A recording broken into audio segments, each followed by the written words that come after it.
To our knowledge, we all know about three dimensions: the first, second, and third dimension. But the fourth dimension is where things get complicated. So, I wonder, what is the fourth dimension? A point has 0 dimensions. It is a representation of a point in space. A line is 1 dimension with only length and is perfectly straight. A plane has length and width. It has 2 dimensions. A 3D object has length, width, and height. But what comes next in the pattern? What is the fourth dimension? We, as 3D beings, perceive things in 3 dimensions. Our eyes see a 2D image, and that 2D image gets sent to our brain and gets processed as a 3D image. Things look 3D to us because of sizes and shading of an object, which causes our brain to process it as 3D. For example, when things are closer to you, they are bigger, and farther they are small. Because of different shading and sizes, artists can make 3D landscapes on a 2D canvas. A line consists of many points, and a plane consists of many lines, or 1 dimensions, on top of each other. Similarly, a 3D object consists of many 2-dimensional objects stacked on top of each other. A plane has length and width, but many planes stacked gives the 3-dimensional object its height. A tesseract is said to be a 4-dimensional object. It is a rotating object, therefore it requires time to move frame by frame. It is made up of many cubes that move in and out of each other. The planes and lines pass through each other, but to fully experience it, you need a 4th dimension, which we cannot perceive. On a 2D canvas, you can only show 1 frame. It is hard to show 3D objects on a 2D surface, but even more complicated to show a 4D object. One theory that many people make about the 4th dimension is that the 4th dimension is time. This is not true. Well, not entirely. Even though we do not fully understand the 4th dimension, we know things that it contains. It does contain time and allows 3D objects to move through space. It contains space and contains all previous dimensions, like how a plane consists of lines and a cube consists of planes. But why is the 4th dimension so hard to explain then?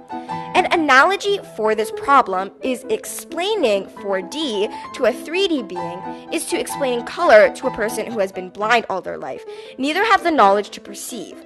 You can say blue represents cold, sad, and looks like the sky to a blind person, but what does that mean? This is like how someone who cannot see the 4th dimension does not understand it. On a graph, the x-axis alone is only linear and represents 1 dimension. The y-axis gives 2 dimensions. Drawing another axis perpendicular to it is the z-axis, which is the 3rd dimension. You cannot draw another axis perpendicular to it, so you have to think of it in a different way.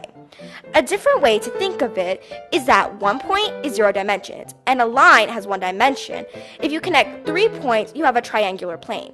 If you connect 4 points 3-dimensionally, you have a tetrahedron. If you connect 5 points and connect them in all possible ways, you have a 4D object, kind of. It rotates with planes and lines passing through each other, but with every frame it moves, it creates a tetrahedron. The 4D object now contains many 3D objects and continues the pattern.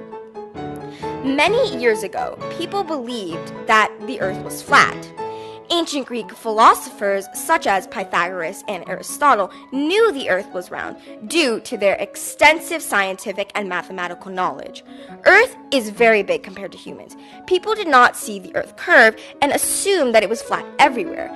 They assumed that since they did not see it curve, there was a point where you would fall off. So naturally, people without the extensive scientific mathematical knowledge of Pythagoras and Aristotle assumed that the Earth was flat. But this is incorrect and can be proven by a simple concept. Nothing is perfectly straight. A line is only as straight as the tool you use to measure and the surface you use to draw the line. No object, surface, nor line can be free of imperfections.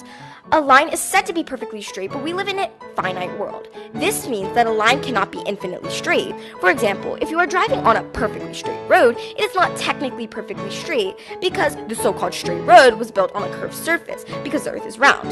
This shows that the road is only as straight as the surface it was built on. Even though such slight curves might seem irrelevant, even a slight curve will result in the line coming back around, similar to how the slight curves in Earth's surface that humans cannot detect actually suggested that the Earth was a sphere. This shows that even undetectable curves can result in a finite round surface, such as the Earth. Using this concept, we can explain 4D in a mathematical way. A point is 0. The circumference of a circle is 2 pi r. It represents one dimension because it is not area, but the finite version of a line or a curved line that comes back around. The area of a circle is pi r squared, and the volume of a sphere is 4/3 pi r cubed. Following the pattern, what comes next? If we represent the infinite version of the fourth dimension, a point is still equal to 0. The length of a perfectly straight line, which is impossible theoretically, is L to the power of 1. The area of a square is L squared. The volume of a cube is L cubed. The infinite version of the 4D object has to be equal to L to the power of 4, even though we don't know what we are measuring. In the finite version of a 4D object, it is equal to something times pi r4 following the pattern. In conclusion, the fourth dimension does exist. We live within it without acknowledging it because we do not understand it and is impossible to fully comprehend within the third dimension.